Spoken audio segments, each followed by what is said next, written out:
Dear students, in the today's session, I am going to teach you about the plasma substitutes. These are the substitutes of the plasma to restore the plasma temporarily. Okay? When you go for this plasma substitute, we did not check the blood grouping and other factors also. They are all stable for long periods. That's why plasma substitute is preferred in many cases. Plasma substitutes. When you prepare the plasma substitutes, you have to find out some suitable properties. Properties of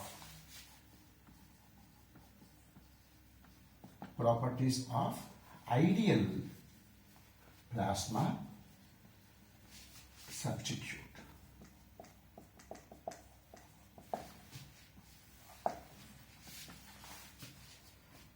It should have similar colloidal osmotic pressure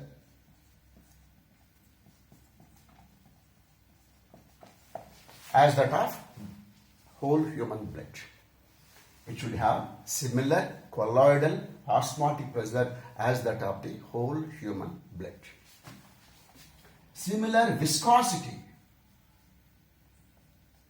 as that of blood plasma. It should be isotonic with blood plasma. It should be isotonic with the blood plasma. Freedom from toxicity. That's most important. Otherwise, it may cause some renal impairment. Next, freedom from antigenicity. Antigenicity. Antigen is a foreign substance.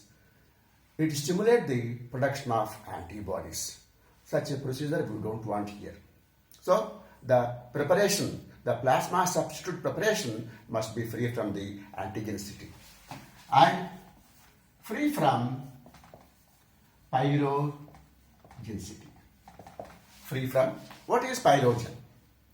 It is a metabolite of the gram-negative bacteria, elevates the body temperature, which is called as the pyrexia. Such pyrogenicity also we don't want for this plasma substitute. What do you want then?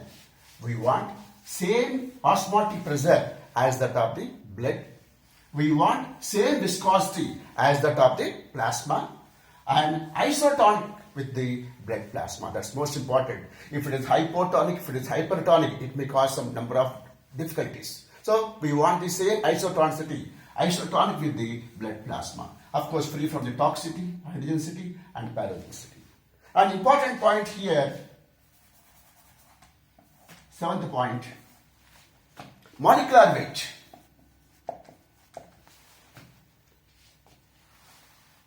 It should be a suitable molecular weight.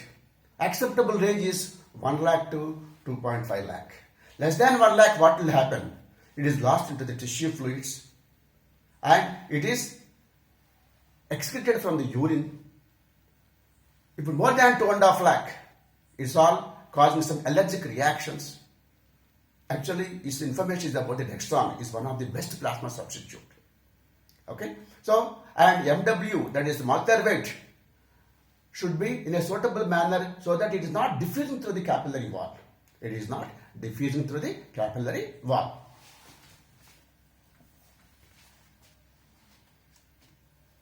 And stability of the plasma substitute while storing for a long period. At the same time, in the process of sterilization by autoclaving.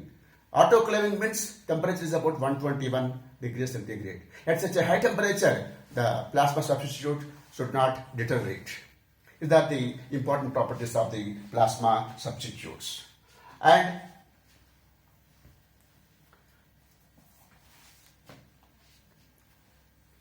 eventual and complete elimination from the body. You have injected the plasma substitute to a person. It is there in the body now, but it has to go out in a slow fashion and at the same time, completely it has to be eliminated from the body.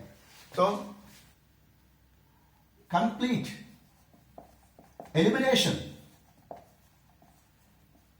from the body in an eventual manner, in a slow fashion it has to go out.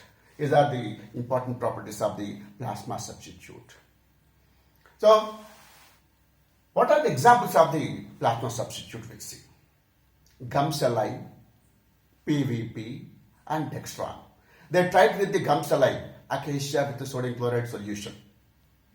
And they tried with the polyvinyl pyrrolidine, but they're not successful. Gum saline, it is causing some problem for the liver dysfunction. And whereas PVP, it is causing the carcinogenicity. What is the best one then? Dextran. Even for examination point of view, Dextran is very important for us. So we'll see the preparation of the Dextran now.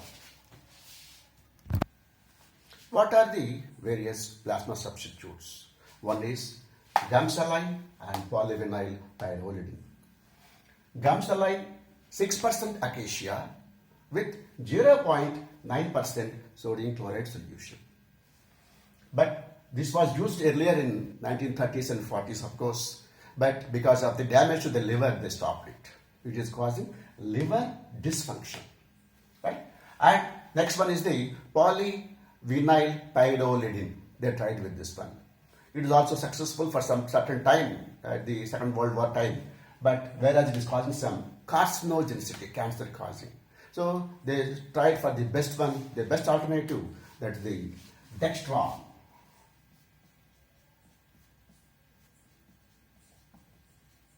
It is an ideal plasma substitute. It is a polysaccharide. It is a polysaccharide. It is prepared by using an enzyme secreted by a microorganism, a bacteria, that is.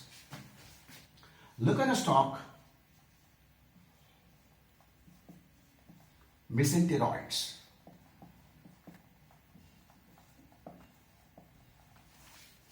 The bacteria, Leucanostar, mesenteroids, is producing an enzyme, that is Dextran sucrase. Dextran sucrase. This bacteria is producing an enzyme, Dextran sucrase, which converts sucrose into Dextran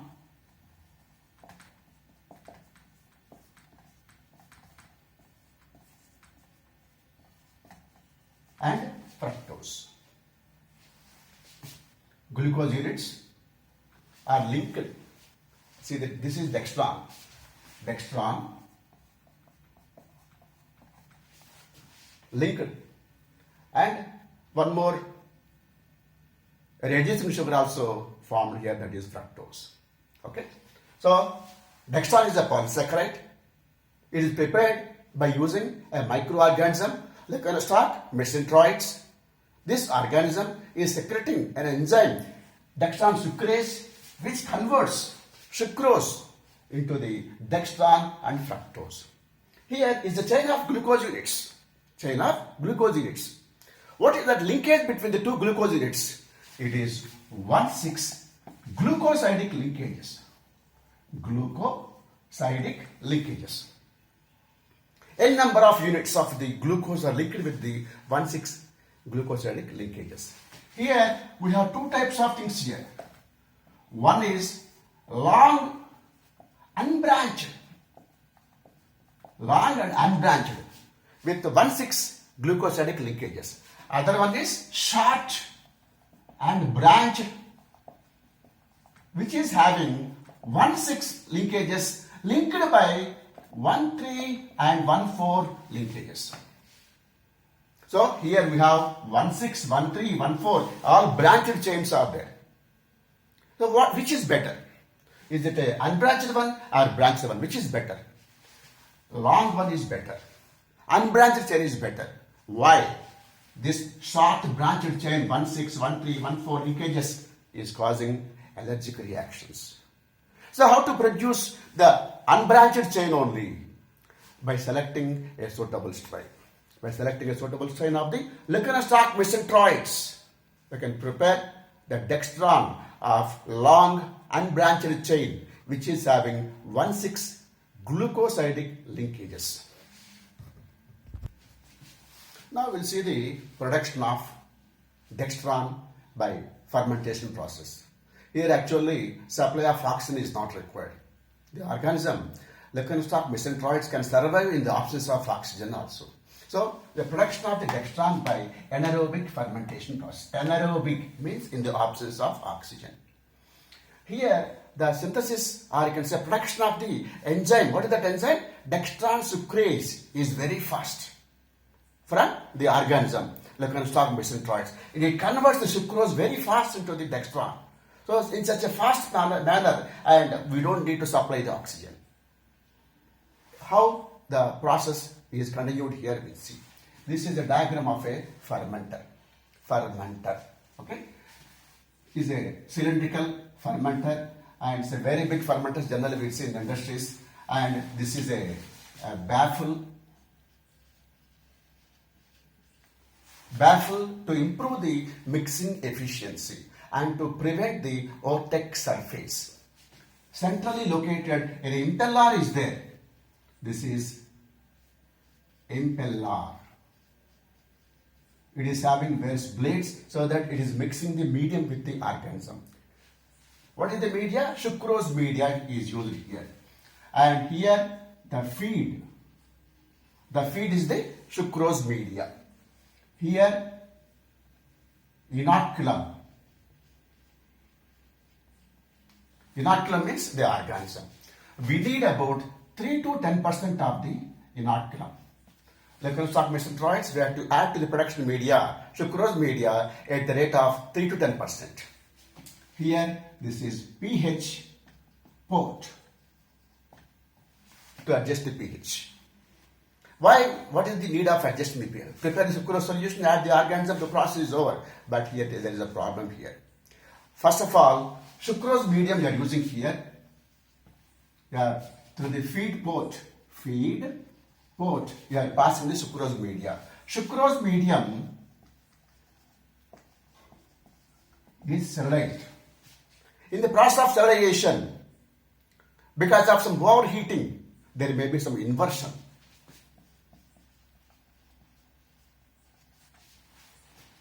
Sucrose inversion causes the production of glucose and fructose. We don't want that one.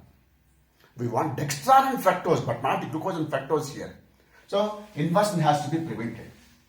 Inversion is hastened up by the overheating of the media. Inversion is hastened up at a different, other than by adjusting to the neutral pH. Neutral pH, we can prevent the inversion. By avoiding overheating, we can prevent the inversion. Okay, so it's a rough diagram of a fermenter. So this process continues for about few days. You find out the amount of dextran produced here and collect after suitable harvesting period. Collect the dextran. Of course, it's a huge mass, you can say. Medium, sucrose, unfermented sugars are there, fructose is there, dextran is there. Dextran, whatever is produced here is about 2 lakh. It is having about 2 lakh glucose units. And its MW is about 50 million. Such a high MW, multi-weight dextran we don't want. So what best we have to do it? So to prevent the inversion, and we want only transglycosidation. To produce dextran, we want only transglycosidation only. We don't want any inversion process. To get this process, we have to go for 2 important points, that is adjusting to the neutral pH and avoiding the overheating, right? How do you recover the dextran from the accrued mass here, right? By solvent precipitation method, choosing a suitable solvent like acetone or alcohol, you can proceed and you can go for the precipitation method. So whatever dextran produced here, it is having very, very high molecular weight. How much? 50 million. if you use in the same manner, if you use the same MW high molecular weight dextran, it is going to cause number of allergic reactions. And it is going to cause some confusing effects with blood grouping and blood matching tests, ESR and other tests. Even it may form some Rowlex also. What is Rowlex? Aggregation of the red blood cells. So these are the problems with the high molecular weight dextran. So we have to reduce it to the required level. What is the required level? I said it is between 1 lakh to 2.5 lakh. Acceptable range of the dextran. So there is a need for reducing the size of the dextran to the required acceptable range. What are the methods to reduce the size of the dextran? There are basically 4 methods: acid hydrolysis, thermal degradation,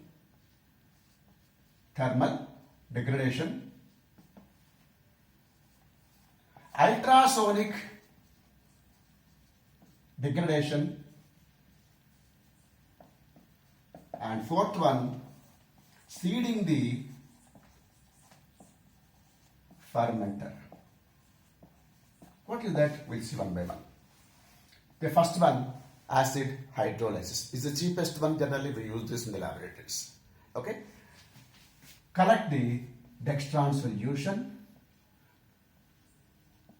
and adjust the pH to 2 and heat it at a temperature of 90. Heat till you get the required viscosity, till you get the required size of the dextran. Thermal degradation. To the dextran solution, you add calcium carbonate and sodium sulfite and heat it at 160 degrees centigrade. Dextran solution, you add calcium carbonate. Why you have to add the calcium carbonate? To neutralize the acidity. And sodium sulfite to prevent oxidative deterioration. And you heat it at 160 for a few hours till you get the required viscosity of the dextran, required molecular weight of the dextran. Ultrasonic degradation. It is a costly process but clinically acceptable process. But the problem is we have to use the ultrasonic waves. Bombardment with the ultrasonic waves to get the required size of dextran. We can get the dextran of the required, clinically acceptable dextran. Okay, but it's a costly process.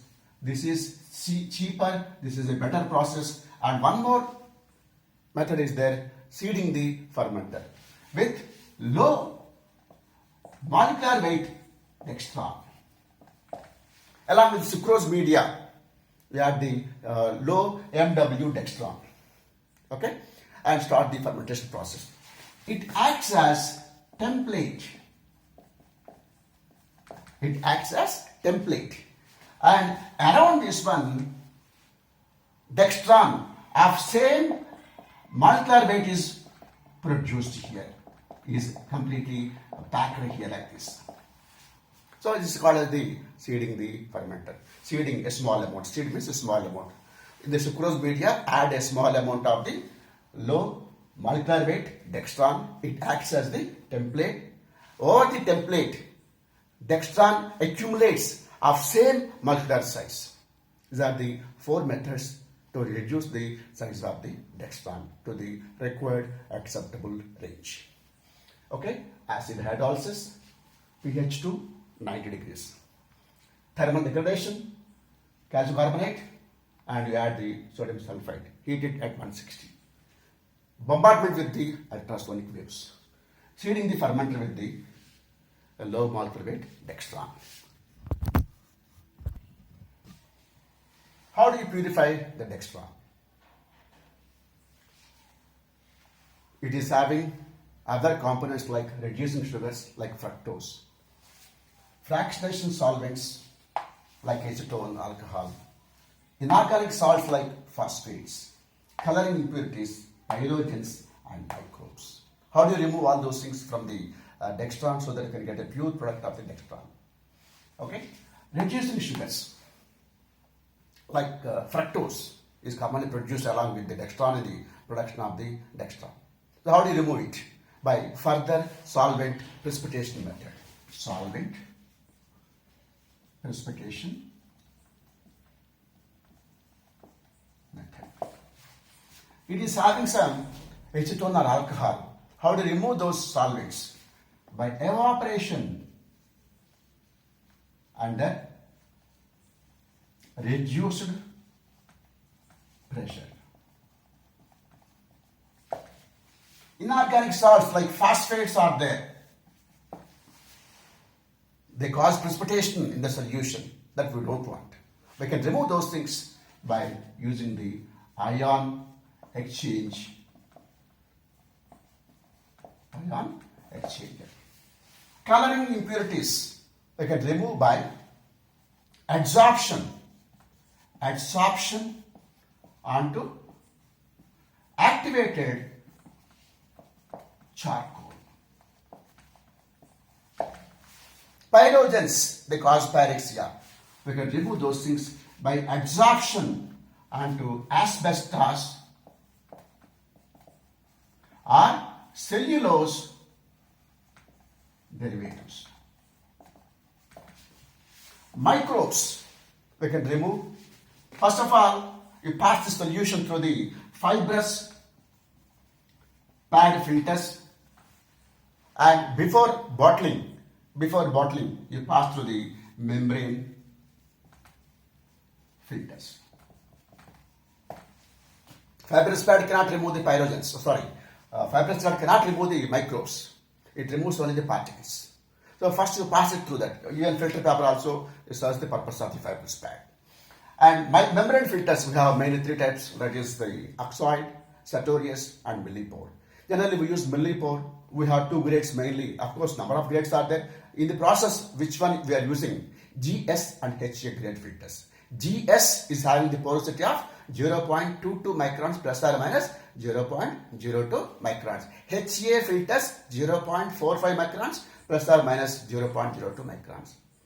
Depending upon the need, depending upon the viscosity of the dextran solution, we can use the different types of the filters. So if you are taking the viscous solution, it is not able to pass through the fine filters and all. So depending upon the need, you have to change it. Okay. So these are the methods for the purification. And before this, of course, is a very important point here is you have to find out the suitable molecular weight of the dextran. What will happen if it is not proper? Less than 60,000, it is lost into the tissue fluids, lost into the urine also.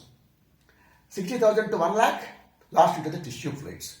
1 lakh to 2.5 lakh, acceptable range of the dextran. More than 2.5 lakh, causing allergy, renal damage, and it may cause even the confusing effects with the blood matching test, ESR. Like this, we have number of difficulties. Then after that, we are proceeding for the purification. That's the methods of the purification. So production of the dextran is over. Now we have to proceed for the quality control test for the dextran. We have the two types of the quality control tests: chemical test and biological test. Chemical test for the limits of the lead. Acetone, we added the acetone and alcohol as a fractionating solvents in the production of the dextran in the process of the recovery. Alcohol, reducing sugars like fructose. We have to find out the amount of the fructose, is it present or not. It must be absent, of course. Nitrogen, acid, and alkali. We have to find out the absence of all these things. Or you can see you have to find out the limits of all these things. That's most important. And biological, we have to test for the sterility. Just now we said that the microbes are separated by the fibrous pad and membrane filters. What is the guarantee? We have to test for the whatever injection you are making, it must be free from the microorganisms. So test facility you have to conduct as per the pharmacopoeia. We have the process for the both aerobic and anaerobic process. Generally, we use the soybean casein digest media or thioglycolate media. Soybean casein digest medium is for the growth of aerobic bacteria. Thioglycolate medium is for the growth of the anaerobic bacteria. Take this Dextran solution, you add to those media, you incubate for about 7 to 14 days. If you don't find any growth, we can say the test passed. Pyrogens. How do you test with pyrogens? Pyrogens are the metabolites of the gram-negative bacteria which cause elevation of the body temperature. Test for the pyrogens. Generally, we use the LAL test. Limulus, amoebocyte, lysate testing. Once it is passing, we can pass this preparation. Next, proteins. Actually, it is a polysaccharide. What is that? Dextran is a polysaccharide. But it may have a little amount of the proteins. It may cause the severe anaphylactics. Anaphylactic shock it may cause. So we have to see that it is completely free from the proteins also. We can determine this Dextran concentration by using the polarimetry. And we can pack this final preparation in the form of the 5% solution in either dextrose injection solution or normal saline injection. And finally packing in the sulfur treated soda lime bottles. Sulfur treated soda lime bottles. Finally, for the usage of the Dextran, generally we use Dextran 110, Dextran 75, like this we have many formulations in the market. Dextran 110 means its molecular weight is 1,10,000. Dextran 110 means 1,10,000. Dextran 40 means it is 40,000. You said that acceptable range of Dextran is only 1 lakh to 2.5 lakhs, but why do you use 40,000? In some severe accidents, burn injuries, the viscosity of the blood abnormally increases. We need to reduce the viscosity of the blood. We have to improve the capillary flow. In such a case, we have to use Dextran 40. It reduces the molecular weight of the it reduces the viscosity of the blood plasma and it improves the capillary flow. So this is about the very good important question, Dextran, which is a plasma substitute. Thank you very much, all my dear students.